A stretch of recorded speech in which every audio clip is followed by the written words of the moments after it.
Hello, it's Scompy here, walking through the weird icy snow. It's half melting, temperature's finally getting up into the mid-40s, and I'm expecting at the river to see a lot of water because all this snow melt could make the water pretty high at the river. I don't know, you're gonna be viewing it first with me, how much water is gonna be up near the bridge. Should be interesting. Be there in about a minute. So what I want to do on this video is talk about a recent biohack of mine that seems to be very, very effective for my mood. My mood's pretty stable most of the time. It's just what I experience is getting a little more stress at night than I would like. And that's mainly because of, I guess it's just like the normal kind of thing that we all weave through in the evening. You know, I have a kid and there's normal things that go on, normal stressful things at night, and you want to try to make your evening as relaxing as possible. But I've noticed over the past few years especially, sometimes at night my stress levels will just go up and shoot up high as if I'm getting a cortisol rush later at night. Well, in my last few weeks here investigating this even more and more and more and thinking about my 23andMe that I've taken this last year, and knowing my glutamate situations in the past, knowing that glutamate doesn't clear very well out of my body because I have some broken GABA pathways, I decided to try a little hack that seems to be working really effectively. My hack is actually Lemonbalm tea. I am looking for other beautiful GABA pathway formations to incorporate later in the day. And this is how intermittent fasting kind of ties to it. So what I've been doing is, in my hack, it's a two-part hack. I basically intermittent fast starting about now. It's almost 2 o'clock in the afternoon. I'm probably gonna have one last little thing to eat here when I get back from this little trip down to the river. But I will stop eating around 2:30 most days. So come evening time, after sunsets around 6:30 here right now in the Pacific Northwest in Oregon, it will have been about 4 hours, right, since I'd had the last whatever in my stomach. So the cool thing here is that I'm then incorporating a little bit of tea around 6 o'clock, and then maybe again around 9 o'clock. I mean, not a lot of tea, just a half a cup to a cup of tea.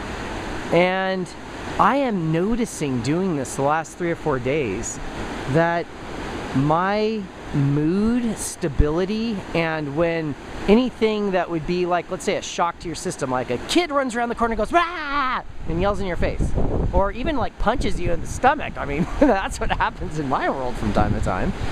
And that shock to the body psychologically in the brain, the biochemistry going on, if your GABA is low, if you don't have a lot, I'm thinking the synergy there is that the cortisol is allowed to kind of have more free reign.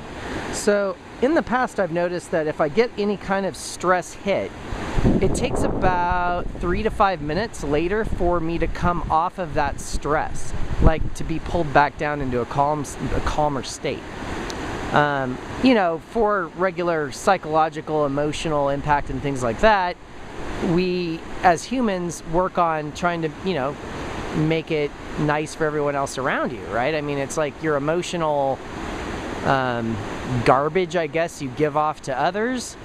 The more you can portray, a solid, calm, easy state to other people, the more not only you're going to be liked, but it also helps to somehow develop pathways that I found to help just control the emotional pounding that might happen from time to time. Well, it's kind of like a skill, but it's also interwoven into your biochemistry at the same time, right? I'm going to walk down to my grounding stone, which is right here. So thinking of it from that point of view, we definitely have control over our different emotions. I mean, of course we do. It's whether we embrace those emotions at the moment or if we try to like curtail them or curb them or even expand upon them is kind of the choices we make, but the biochemistry plays into that. So if, let's say you have certain neurotransmitters that aren't working on all 52 cards in the card deck or on all cylinders in your whatever, your piston car, and you've only got 6 of the 8 really working well, and the other 2 are compromised for whatever reason, especially circadianly, like at different times of the day. Circadianly, is that even a word? Well, I'm making it up now. Well, yeah, so at different times of the day with your circadian rhythm, I think there's different troughs and highs and lows that will just happen. And that plays into emotional control over certain emotions at certain times of the day as kind of a hypothesis in my own like experience with emotions. And everyone has their own experience with them. And I think we develop our own skew and POV of our experiences individually based on how we are as different people, right? So in my world might not be anywhere close to your world with emotions, but like even with happiness, like if I want to experience more happiness, I will try to work for it, right? I don't just like let happiness just magically happen. It's nice when it does, but it's also nice to, you know, have to like put an effort into it and not just think the emotions can just come my way and I am actually the puppet of my emotions, whatever come at me. So the biochemistry a lot does gate and control this, and I've really noticed now with this doing the Lemonbalm, especially later in the evening. Now Lemonbalm is caffeine free, and I think it promotes more GABA potential formation or maybe pathways that can help my system out with the glutamate. So now if you think about my other part of my hack, I stop eating around 2, so I don't have any incoming glutamic acid that could be converted to glutamate, and also I don't have just straight glutamate that could be coming through a food source that's getting used, and then the clearing aspect of the bloodstream of the glutamate is going to be more baselining. I don't know how long it takes for glutamate to baseline, but I would suspect it's similar to glucose in the sense that you know, glucose might take you know, several hours for it to clear and come back down to baseline levels, because that's how it interweaves with the insulin effect, because the insulin reacts to the glucose. So similar with glutamate, like once the body's not pulling up glutamate into the bloodstream from the small intestines, then and trying to convert it and do whatever it needs to do with it to make different functions work correctly. Of course, it's a big neurotransmitter in and of itself. But yeah, like I know I'm compromised a bit in my pathways there, and I don't produce as much GABA as I should.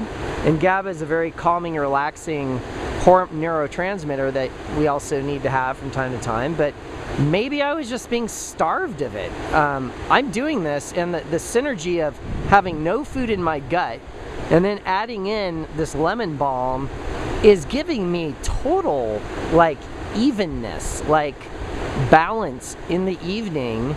So I had even the last night, I had my kid come over and come around a corner trying to be funny and scream at me.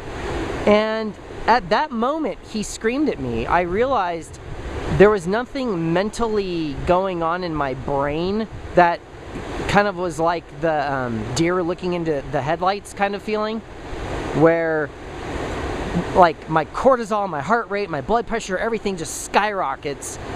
But my kid did that last night, and after having the Lemonbalm, he did this.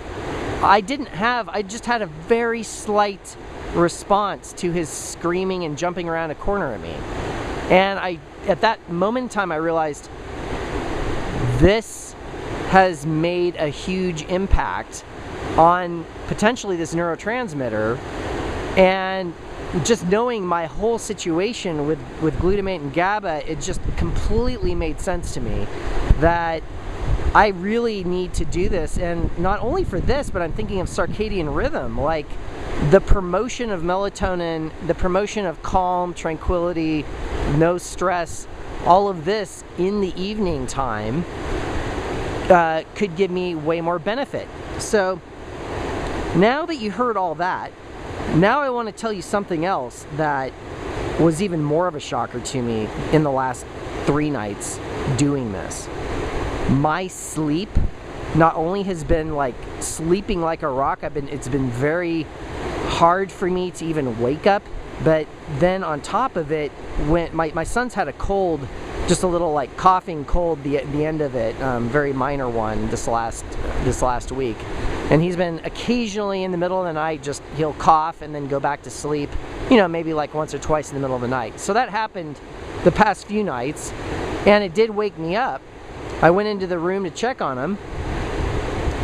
Everything was fine. I didn't wake him up, didn't disturb him. I came back to my room, went back into bed, and within 30 seconds I was out, just completely asleep.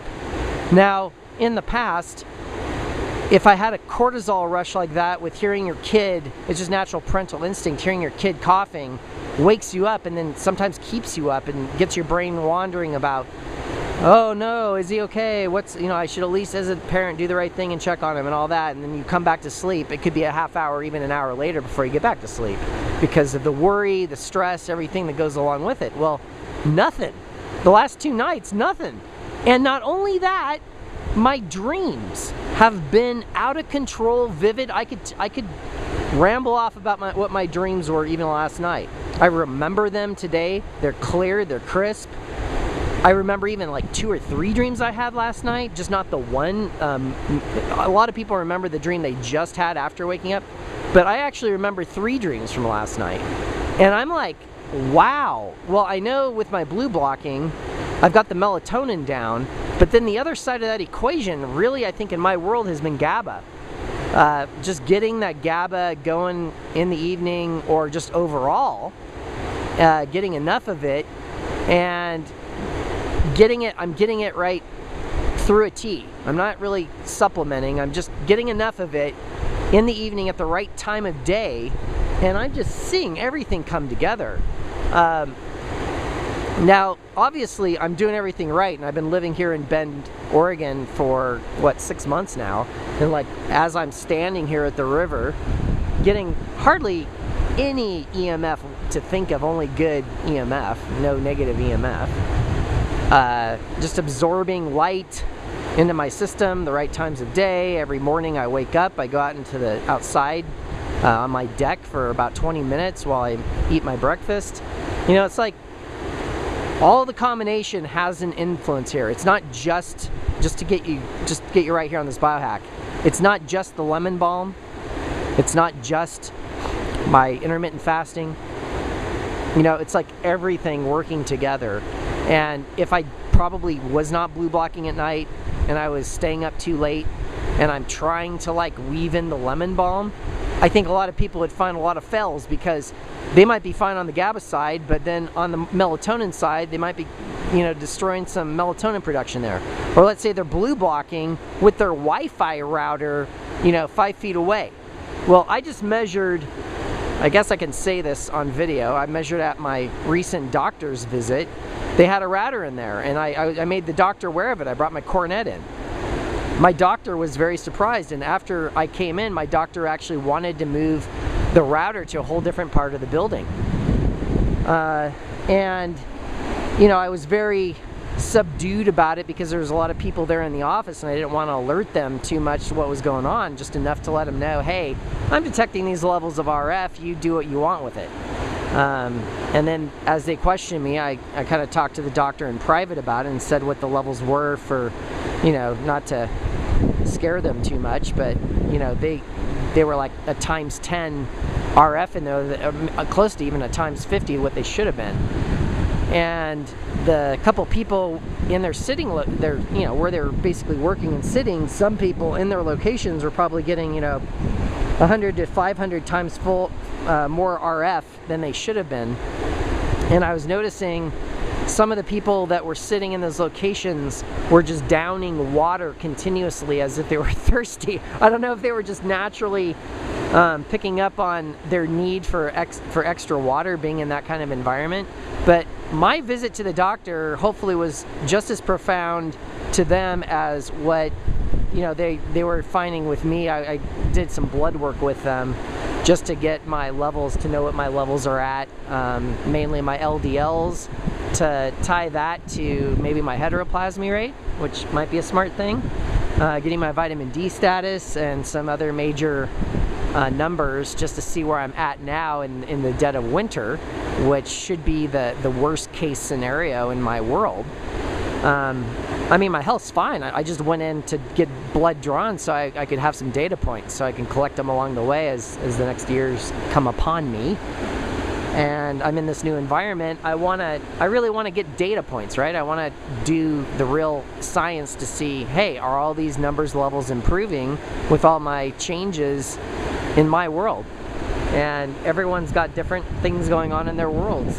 And, right, a lot of people don't even know about their actual changes at all that are going on around them all the time. Like, you could be working at somewhere for 5, 10, 15 years, everything's going great, and then just guy across the street decides to install one thing that completely disrupts that area for like RF EMFs or what have you. So yeah, I guess I'll end the video here. I just wanted to give my insights into what I've been trying recently and some of my biohacks. In the next month here, I'll probably be getting the Quantlet and weaving in some biohacks with my Quantlet. See where that goes. Because I do intermittent fasting, could be interesting to like do some biohacks with that to see what's the optimum time of day to do Quantlet session, and with my fasting, see where my levels are at, see how I feel, see my progress in different aspects I'm testing. All right, have a good one, guys. Hope all is well.